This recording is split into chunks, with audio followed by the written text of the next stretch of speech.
Por todo o jardim, coisas tentam parecer, imitar o som e até emitir cheiro de algo que elas não são. Este é um mundo cheio de imitações.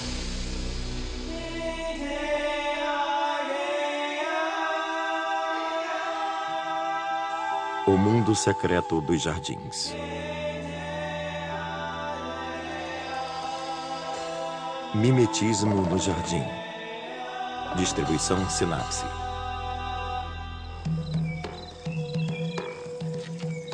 Nós temos a tendência de supor que o que vemos é exatamente como parece. Mas quando olhamos um jardim, precisamos entender que este é um mundo cheio de trapaças. Aqui, muitas criaturas tentam parecer alguma coisa que elas não são. Às vezes por proteção, às vezes para adquirir alguma vantagem sobre os outros. Mas nem sempre é a melhor política no sentido evolutivo. Muitas vezes, o objetivo é enganar. No jardim, as coisas nem sempre são o que aparentam. O que, à primeira vista, pode parecer um galho, pode, na verdade, ser um geometrídeo ou um bicho-pau. Aliás, não se surpreenda se todo um bando de geometrídeos começar a se locomover pela folhagem. Isso provavelmente é uma traça do caso, essencialmente uma criatura que carrega sua casa nas costas. Se você quiser mesmo ver o que acontece no seu jardim, precisa despender mais um tempinho e observá-lo mais atentamente. Nós entendemos que um inseto ou outra criatura que se alimente de plantas deve ser relativamente indefeso. Se for herbívoro, não é estruturado para lutar. Em algumas ocasiões, eles se protegem de criaturas que querem comê-los, se misturando ao ambiente. Às vezes, o que você vê é um monte de criaturas imitando elementos comuns do seu ambiente. E muitas vezes, são as plantas as imitadas. Muitos besouros do espinho acabam realmente parecendo espinhos. Os besouros do espinho já têm uma espécie de corcova característica, mas quando se organizam um pouco mais e atingem o máximo de alerta, acabam parecendo mesmo um espinho. Quando você vê uma pequena colônia deles sobre um ramo, vai pensar que está olhando uma haste de rosa ou uma ramada espinhosa. Apenas quando eles se movem é que você descobre que não são espinhos.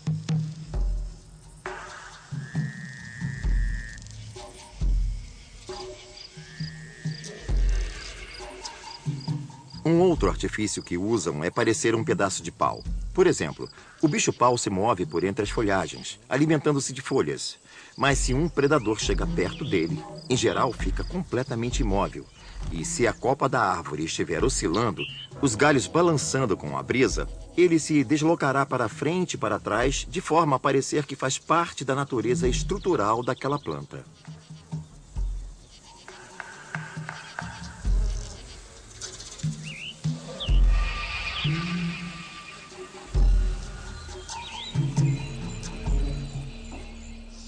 Poucas lagartas têm algo parecido. Elas caminham pela vegetação e têm uma aparência pouco confundível com galhos. Mas quando você mexe nelas, costumam ficar imóveis. Se a solução for ficar parada no lugar, então é isso que elas fazem. Não existe somente a camuflagem pela cor. Existe também a camuflagem pela postura.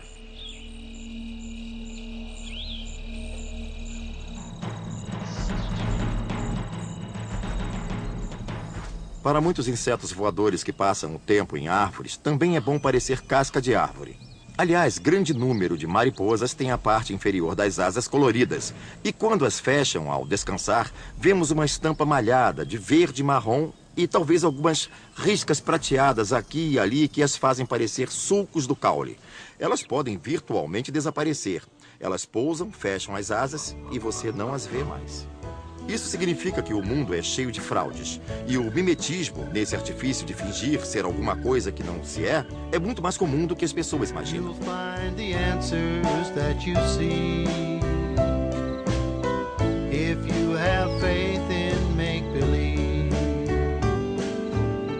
A daydream carries you away, but it can still come true someday. The wonders you can weave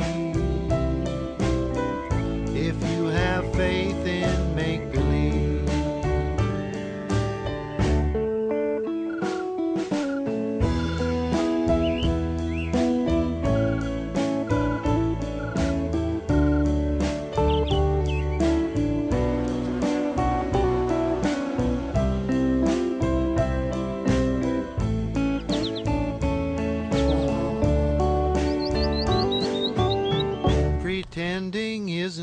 very hard.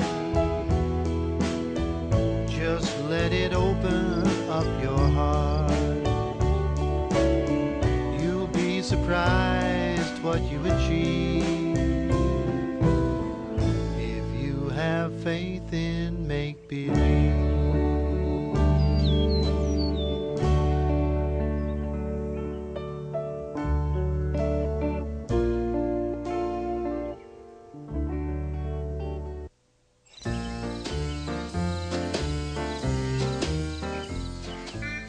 Mimetismo é o que os insetos usam para parecer o que não são. Há muitas razões para se fingir ser uma outra coisa. Muitas criaturas, por exemplo, tentam tirar proveito da proteção que lhes dá para parecer algo mais perigoso do que são. Existem moscas, por exemplo, que parecem vespas ou abelhas. É bom parecer com elas porque têm ferrões. E moscas não. Para imitar uma abelha, é preciso ter uma cintura mais larga, talvez um corpo com pelugem e o jeito típico de se mover da abelha.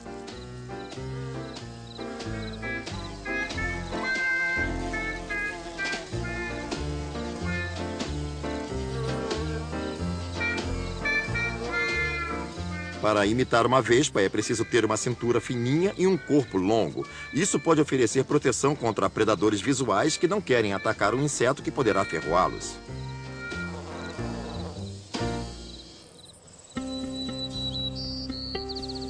Ao olhar uma criatura como o inseto, você também precisa entender que ele tem diferentes estágios no ciclo de vida. É comum que a mesma espécie imite diferentes partes do mundo em que vivem nos diferentes estágios. O ovo, por exemplo, é uma coisa ainda pequena e difícil de se ver. E se for possível parecer como se fossem pequenas protuberâncias na vegetação, ou imitar ter pelos, ou alguma coisa assim, por que não o fazer?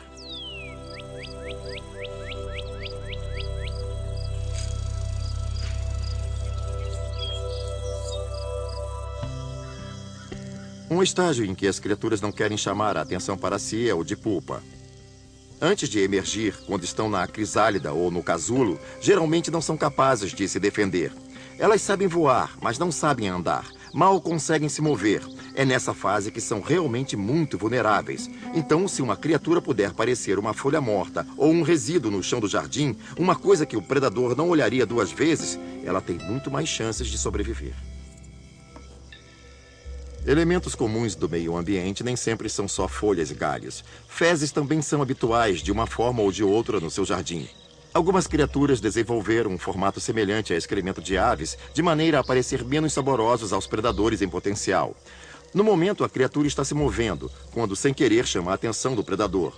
Quando este chega perto, deixando clara sua presença, a criatura estanca e ele pensa: eca, aí vai embora. Depois, quando a área estiver limpa, o imitador vai embora também.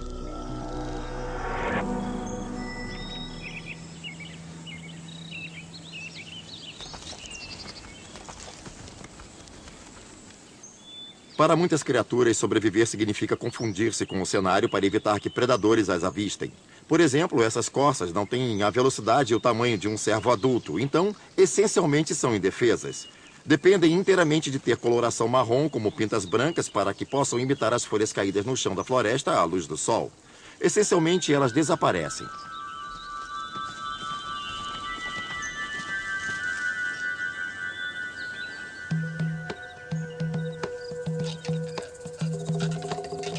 Quando interpretamos o mundo, é difícil não o ver como algo não humano. Quando pegamos uma criatura e a isolamos, olhamos e pensamos: como pode sua coloração ser utilizada como camuflagem? Como é possível não ser vista? Mas se a pusermos diante de um fundo de diferentes texturas e formas de folhas, principalmente quando essas folhas se movem, de repente essa coloração funciona perfeitamente. A luz costuma dar à vegetação variedades diferentes de estampas, e esta tem um jeito específico de crescer. Quanto mais o animal consegue imitar e fragmentar os matizes das cores, e se fizer o mais disfarçado, mais é possível desaparecer.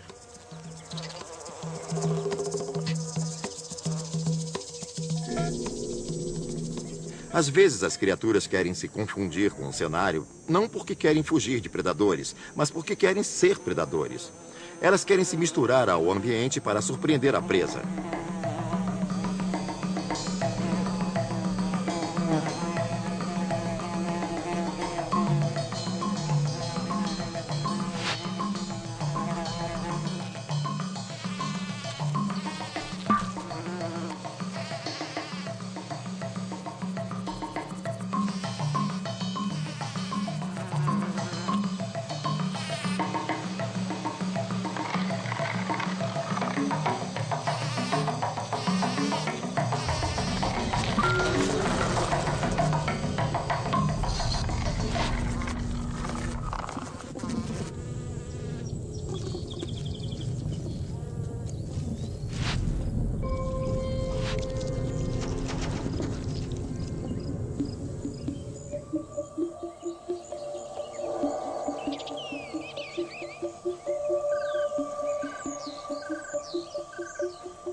Se observar certos sapos, por exemplo, você verá que os arbóreos, sapos verdes de árvores, têm a pele malhada, o que os deixam semelhantes ao caule.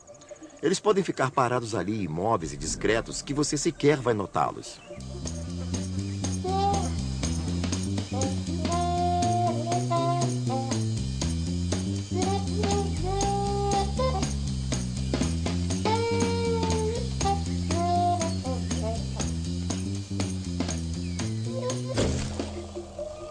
Isto é, você não vai saber que estão ali até ser muito tarde para fazer alguma coisa.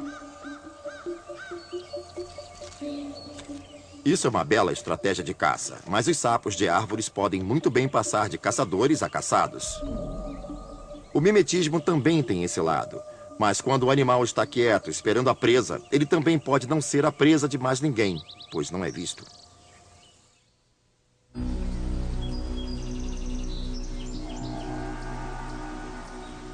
Para tentar ganhar a vida armando ciladas, o animal quer ter o elemento surpresa a seu favor. Uma criatura que tem essa noção bem clara é a aranha embusteira, caçadora de flores. Ela exibe uma gama de cores que se confunde com o centro de certas flores, o que as camufla muito bem num lugar em que o tráfico de insetos é intenso. Se observar um campo cheio de flores, vai encontrar centenas e centenas dessas aranhas embusteiras. Estão todas lá, apenas esperando.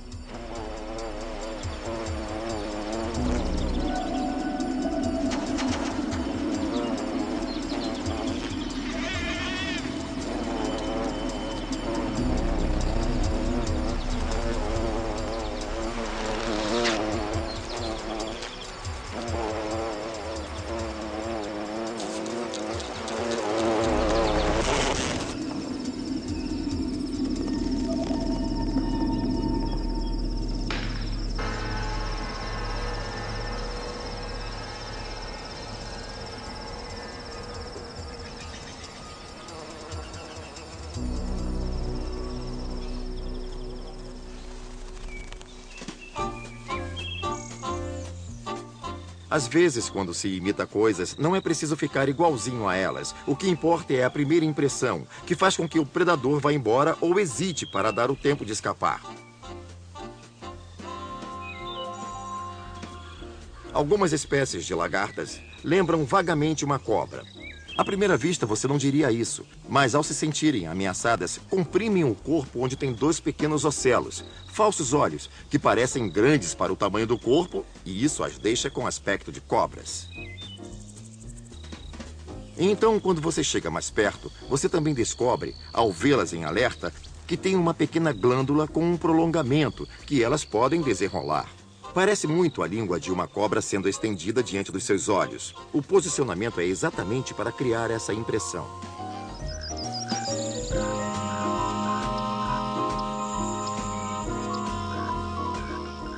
É comum também essas lagartas segregarem substâncias dessas glândulas.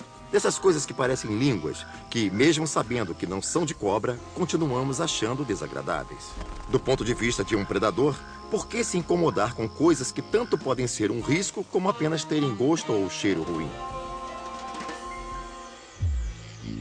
Olhos falsos são muito comuns no mundo dos insetos. Muitas espécies de mariposas e borboletas desenvolveram ocelos.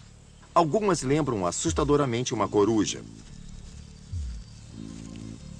A mariposa, por exemplo, quando está descansando, baixa as asas anteriores sobre as posteriores. Imagine que uma criatura esteja procurando o que comer e, de repente, olha e se surpreende com uma coruja olhando para ela. Vai correr dali?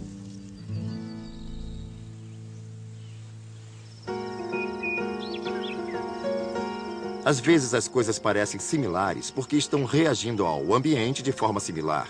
Não se trata apenas de mimetismo. Um não está imitando o outro. Para ver um bom exemplo, observe os beija-flores. O que faz deles seres incomuns é que podem pairar no mesmo lugar. E eles têm um bico longo para que possam introduzir em flores tubulares fundas, de hastes longas, e ficam bem estáveis, porque podem fazê-lo estando parados no ar. A mariposa beija-flor tem a mesma habilidade. Ela paira no ar. As outras mariposas não costumam fazer isso. Elas se alimentam das mesmas flores. Elas têm um probóscide longo, com um bico que costuma ficar enrolado.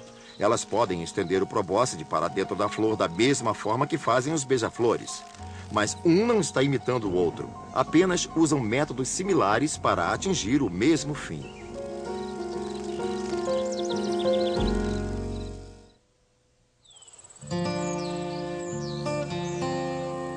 Às vezes, uma criatura não imita o ambiente e, por isso, precisa fazer um grande esforço para armar uma situação em que se confunda com o cenário. Por exemplo, no caso das traças do saco, elas costumam acumular detritos. Elas os coletam e os colocam à sua volta. Assim, confundem-se com a vegetação, porque usam a vegetação local que lhes pareça apropriada. E ela os esconde.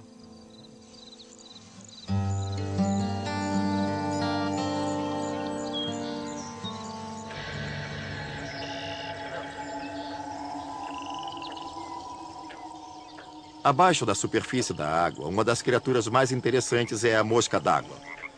As moscas d'água andam por aí vestindo uma roupa de gravetos e folhas para que pareçam detritos no fundo do seu lago. Você só as percebe quando parte daquela cena se levanta e se afasta. Aí você pergunta, o que era aquilo?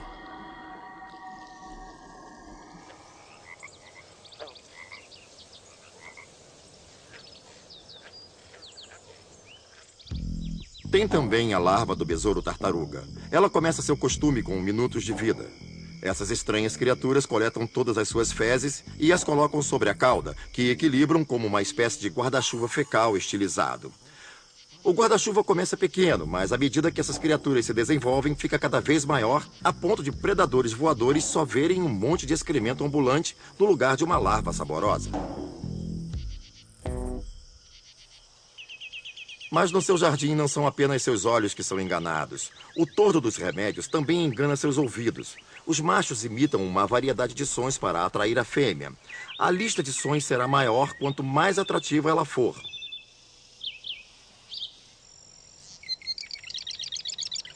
O que o tordo dos remédios pode incluir no repertório é incrível.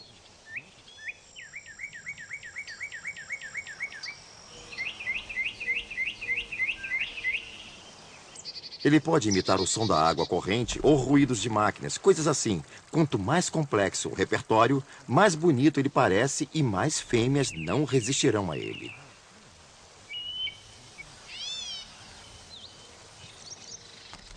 Exibir-se pode ser usado para outras coisas, além de buscar um par. Há espécies de criaturas que são sociais. Vivendo em grupos, conseguem se exibir melhor do que o fariam individualmente. Um indivíduo pode ser pequeno e relativamente indefeso, mas coletivamente, com vários parentes, pode parecer maior e talvez mais agressivo. Vê-se muito isso com os vespões. Eles vivem em pequenas colônias, relacionam-se entre si e, quando se movem, costumam fazê-lo em grupo. Então, se um predador se aproxima, repentinamente todos se levantam ao mesmo tempo e essa visão coletiva faz com que pareçam uma única e grande estrutura.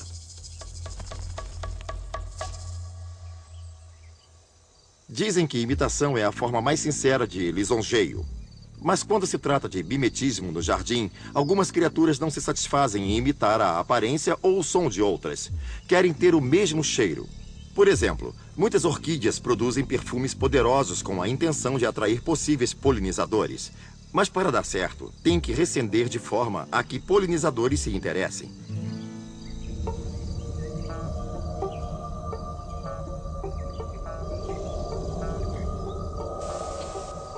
No caso dessa orquídea, a flor delicadamente suave exala um cheiro que pode ser efetivamente considerado fedorento. Ela libera um cheiro forte que lembra carne podre. Aí você vai pensar, eca, quem ficaria atraído por isso? Moscas, ora. As zeladoras do jardim são comedoras de carniça, devoram carne morta. Então, para elas, coisas mortas são maná dos deuses.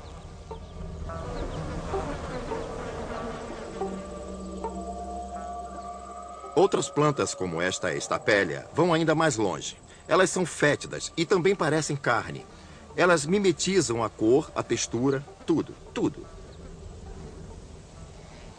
Isso é irresistível para as moscas. As moscas voam para elas e, no processo de procurar o local certo para desovar, acabam polinizando a flor.